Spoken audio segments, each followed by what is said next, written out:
किसान आंदोलन हो रहा था तो यही लोग कल उनको आतंकवादी और पता नहीं क्या क्या बता रहे थे। CNRC के को लेकर मुस्लिम्स जब विरोध प्रदर्शन कर रहे थे तो इनको आतंकी और जिहादी बता रहे थे। नमस्कार, स्वागत है आप सभी का हिंदुस्तान 24 पर और मैं आप सबके साथ विपिन चौधरी। यूजीसी कानून का इस समय देश में खूब विरोध हो रहा है और विरोध करने वाले लोग वो हैं जो पक्के राष्ट्रवादी हैं और हिंदूवादी चेहरे हैं।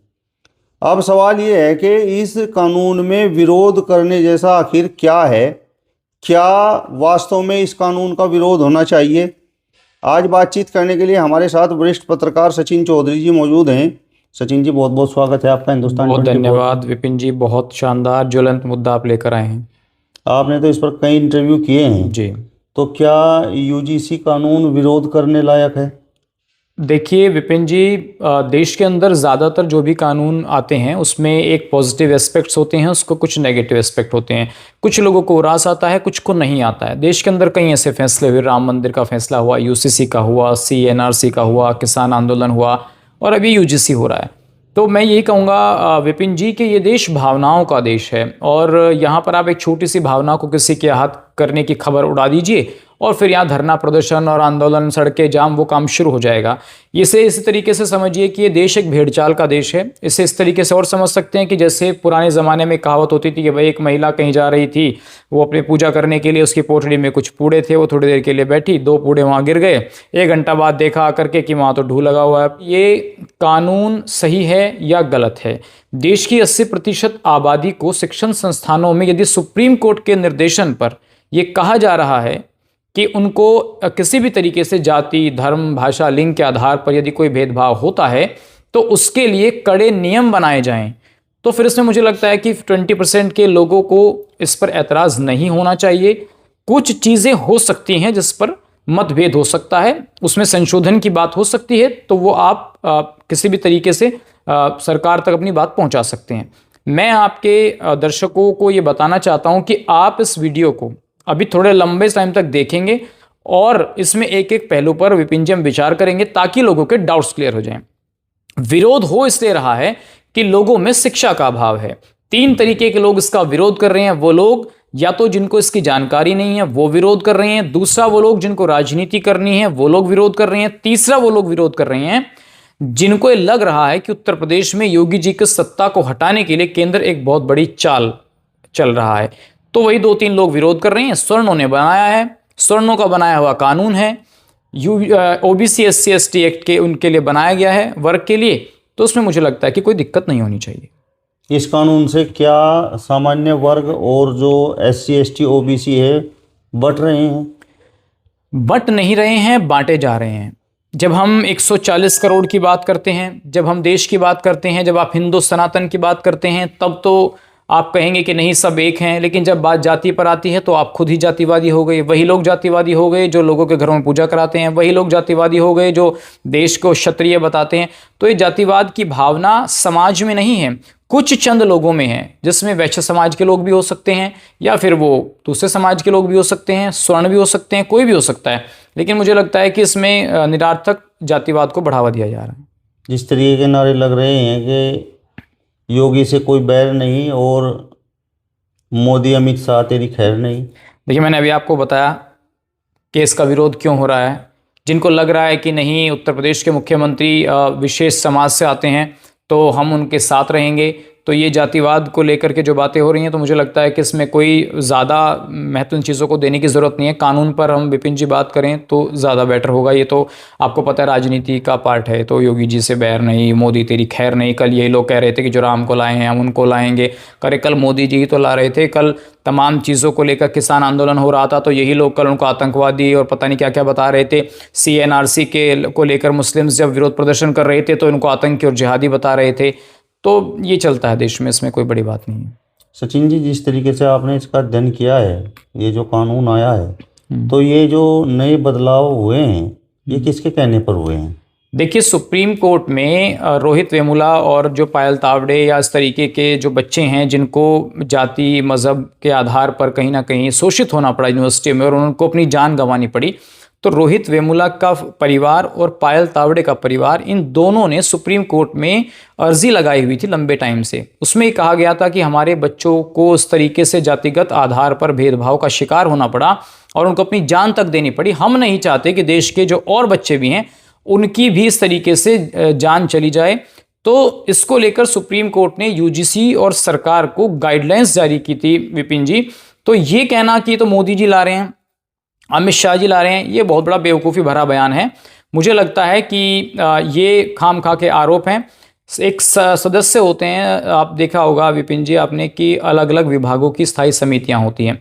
ऐसे ही लोकसभा राज्यसभा के सांसदों को मिलाकर स्थायी समिति बनती है जो शिक्षा, खेलकूद, इसकी सदस्य की 31 सदस्यों की कमेटी है, जिसमें 10 मेंबर राज्यसभा, 21 मेंबर लोकसभा के होते हैं। और इस कमेटी के अध्यक्ष भी ठाकुर दिग्विजय सिंह हैं। अब जो लोग खुद को स्वर्ण बता करके, खुद को अगड़ी जाति का बता करके विरोध प्रदर्शन कर रहे हैं, तमाम तलवारें निकाल रहे हैं, भाई तुम ठाकुर दिग्विजय सिंह से बड़े राजपूत हो जाओगे क्या? वो तो राजा आदमी हैं, दिग्विजय सिंह मुख्यमंत्री रहे हैं, राजघराने से ताल्लुक रखते हैं। जब वो इस चीज़ की सिफारिश कर सकते हैं, उन्होंने ही तो 2025 में सिफारिश की थी अपर कास्ट के नेता ने कि ओबीसी को इसमें शामिल किया जाए, तो फिर आज उन पर राजपूत समाज के लोग विरोध क्यों कर रहे हैं? तो मुझे नहीं लगता कि और देखिए बात इसमें विपिन जी एक और बहुत महत्वपूर्ण बात यह है कि इसमें ज़्यादातर 31 सदस्य की जो कमेटी थी जिन्होंने कहा कि इसमें ओबीसी को जोड़ो, पहले इसमें एसटी के लोगों को था जोड़ा गया था, तो उसमें तो ज़्यादातर स्वर्ण जाति के ही हैं भाई। संबित पात्रा हैं, बांसुरी स्वराज हैं, दिग्विजय सिंह हैं और तमाम ऐसे 31 सांसद हैं जो तमाम स्वर्ण जातियों से आते हैं। उन्होंने ही तो कहा कि ओबीसी को जोड़ो, तो फिर आज ये विरोध क्यों हो रहा है? उस शिक्षण संस्थानों में अगर जो स्वर्ण जाति के बच्चे हैं उनके साथ भेदभाव होता है तो वो कहाँ पर शिकायत करेंगे? क्योंकि स्वर्ण जाति के लोग बोल रहे हैं कि भाई SC ST OBC को तो शिकायत करने का अधिकार है और हमारे बच्चे तो शिकायत भी नहीं कर सकते। अगर किसी जनरल कास्ट के बच्चे के साथ यूनिवर्सिटी कॉलेज में भेदभाव होता है तो विपिन जी वो क्या कर सकता है? देखिए, सबसे पहली बात यह है कि जनरल कास्ट के लोगों को समझना होगा कि उनके लिए ई समाधान पोर्टल सरकार ने बनाए हुए हैं। छात्र यूजीसी ई समाधान पोर्टल पर ऑनलाइन शिकायत कर सकता है। यदि उसको ऐसा लगता है कि किसी SC OBC के छात्र ने उस पर गलत आरोप लगाया है तो वो यहां शिकायत कर सकता है। दूसरा, इसके साथ साथ यूजीसी ने एक इक्विटी हेल्पलाइन जारी की है जो हर संस्थान में 24/7 काम करेगी, जिसको इक्विटी हेल्पलाइन कहा गया है, जहां कोई भी सामान्य वर्ग का छात्र शिकायत कर सकता है। इसके अलावा विपिन जी सरकार ने, खासकर मैं यूजीसी का कहूंगा, इक्वल अपॉर्चुनिटी सेंटर बनाए हैं। EOC छात्र संस्थान के EOC समन्वयक को सीधा ईमेल कर सकता है, लिखित में शिकायत कर सकता है। ये सामान्य वर्ग के लोगों के लिए जिनको लगता है कि नहीं यार सामान्य लोग कहां शिकायत करेंगे। इसके अलावा शिकायत मिलने के 24 घंटे के अंदर कमेटी की बैठक होगी, 15 जो दिन हैं उसके अंदर जांच रिपोर्ट सौंपनी होगी। और इसके बाद भी देखिए विपिन जी, अगर जनरल का कास्ट सेटिस्फाई नहीं होता है तो यूनिवर्सिटियों में एक लोकपाल की व्यवस्था भी की गई है, वहां 30 दिन के अंदर वो अपील कर सकता है। तो बताइए स्वर्ण के साथ क्या भेदभाव हुआ? ये कह रहे हैं ना कि जनरल का बच्चा कहां शिकायत करेगा, जनरल का बच्चा कहां शिकायत करेगा, तो भाई मैंने बता दिया यहां शिकायत करो आप। इसमें एक और बड़ा सवाल ये है विपिन जी कि झूठी शिकायतों पर क्या होगा, कि भाई झूठी शिकायतें हैं तो उस पर क्या होगा? तो झूठी शिकायतों के लिए थोड़ा सा प्रावधान है कि झूठी शिकायत को लेकर के इसमें कोई दंड का प्रावधान या कोई सजा का प्रावधान नहीं रखा गया है, लेकिन इसमें यह कहा गया है विपिन जी कि जो SC ST वर्ग के बच्चे आते हैं, यदि उनको ये कहा जाए कि आप पर सजा होगी, लागू होगी, तो कई बार बच्चे शिकायत नहीं कर पाते। हर बच्चा आपने देखा होगा कि वो इतना खुला हुआ नहीं होता कि वो आकर के शिकायत करे, उसके अंदर डर रहता है, उसके अंदर पहले डर भर दिया जाएगा कि यदि ये झूठी निकली तो तुम्हें सजा होगी। तो बच्चे कई बार उसकी शिकायत नहीं करते, तो वो उनके फेवर में इसलिए रखा गया है कि उस वर्ग से आने वाले बच्चे को किसी तरीके से मानसिक पीड़ा का शिकार ना होना पड़े। लेकिन ऐसा नहीं है कि आपने शिकायत कर दी किसी SC ST के बच्चे ने जनरल के खिलाफ और उसको जेल हो गई। ये एक बहुत बड़ा मिथक है। वो शिकायत जो है वो 10 लोग सुनेंगे और उसका एक अध्यक्ष होगा जो VC होगा, प्रधानाचार्य होगा, कॉलेज का डीन होगा, वो उसका चेयरपर्सन होगा। उससे भी अगर आप संतुष्ट नहीं होते हैं विपिन जी, जनरल कास्ट की बता रहा हूं, फिर आप लोकपाल के पास जा सकते हैं। लोकपाल से भी आप सेटिस्फाई नहीं है, आप हाई कोर्ट जाइए, सुप्रीम कोर्ट जाइए, सारे रास्ते आपके पास खुले। तो ये भी एक बहुत बड़ा झूठ फैलाया जा रहा है कि जनरल के बच्चों को तो फंसा देंगे, इनका तो फ्यूचर खराब होगा। किसी तरीके से कुछ नहीं होने वाला है, ये सिर्फ और सिर्फ भ्रम फैलाया जा रहा है। यूजीसी के अध्यक्ष और सदस्यों की जाति को लेकर भी खूब बातें हो रही हैं। ठीक है, आप देख रहे हैं विनीत जोशी जो हैं वो आईएएस अधिकारी हैं, 1992 बैच के आईएएस अधिकारी हैं और उनके पास तो शिक्षा जो विभाग है केंद्र का उसके भी वो सेक्रेटरी हैं, दो विभाग हैं, यूजीसी के चेयरमैन हैं। तो भाई एक बात बताओ, वो भी स्वर्ण जाति से आते हैं, उन्होंने ही इस कानून को लागू करने के निर्देश केंद्र सरकार को लिखित में दिए हैं और सुप्रीम कोर्ट को जो गाइडलाइंस दी थी सुप्रीम कोर्ट ने यूजीसी की, तो उस पर उन्होंने अमल करते हुए ये तमाम चीज़ें की हैं। तो भाई बताइए विनीत जोशी किस जाति से आते हैं? उसके अलावा जो वहाँ पर सचिव हैं वो भी उसी जाति के हैं।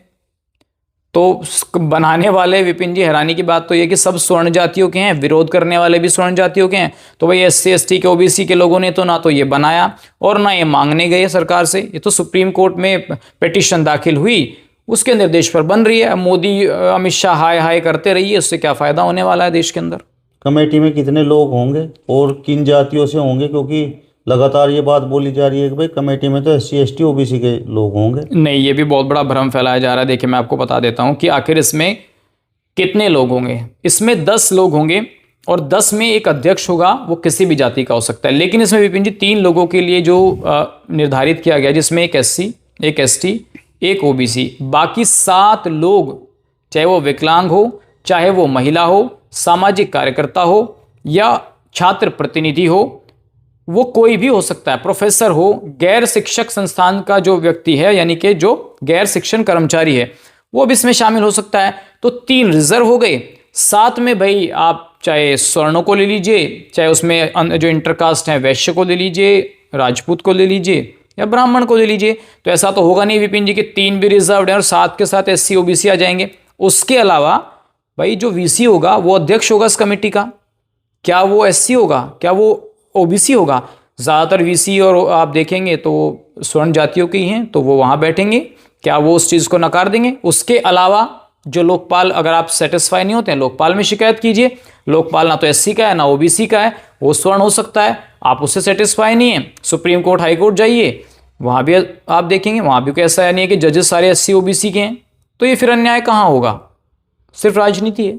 क्या आपके हिसाब से कानून वापस होना चाहिए? नहीं, कानून वापस क्यों होना? मैं तो कृषि कानून आए थे, मैं तो उसको भी कह रहा था कि नहीं वापस नहीं होनी चाहिए।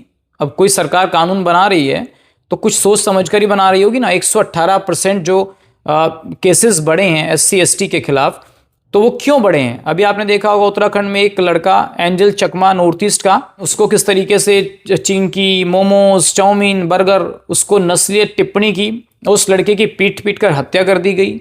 तो करने वाले किस जाति के लोग थे? फिर कहेंगे भाई इस जाति के लोगों पर क्यों आरोप लगते हैं। मैं ये नहीं कहता कि हर क्रिमिनल उसी वर्ग से आता है, लेकिन यूनिवर्सिटीज़ कॉलेजेस में विपिन जी ऐसा देखा जा रहा है आमतौर पर कि कहीं ना कहीं बच्चों के ऊपर जातीय भेदभाव की बातें होती हैं। ये सब ने मुझे बताया, लेकिन इस कानून में ऐसा कुछ भी नहीं है कि जो जनरल को डरने की कोशिश की जा रही। हाँ, एक और बहुत बड़ा सवाल विपिन जी ये है कि क्या एससी ओबीसी के खिलाफ शिकायत कर सकता है और क्या ओबीसी एससी के खिलाफ शिकायत कर सकता है? तो इसका आंसर हाँ है। जो कानून जनरल के बच्चे पर लागू होगा वही कानून ओबीसी के बच्चे पर भी लागू होगा। मान लीजिए एक ओबीसी का बच्चा है और एक एससी का बच्चा है, एससी के बच्चे के साथ छेड़छाड़ हुई, ओबीसी ने की, तो वो ओबीसी के बच्चे पर भी शिकायत इक्विटी कमेटी में कर सकता है, उसके ऊपर भी वही सजा का प्रावधान है जो जनरल का है। तो भाई जनरल के बच्चों को दिक्कत क्यों हो रही है, ओबीसी को तो नहीं हो रही? और मैं ये कहता हूं विपिन जी, गुजरों का, जाटों का, राजपूतों का, यादवों का कोई शोषण कर सकता है?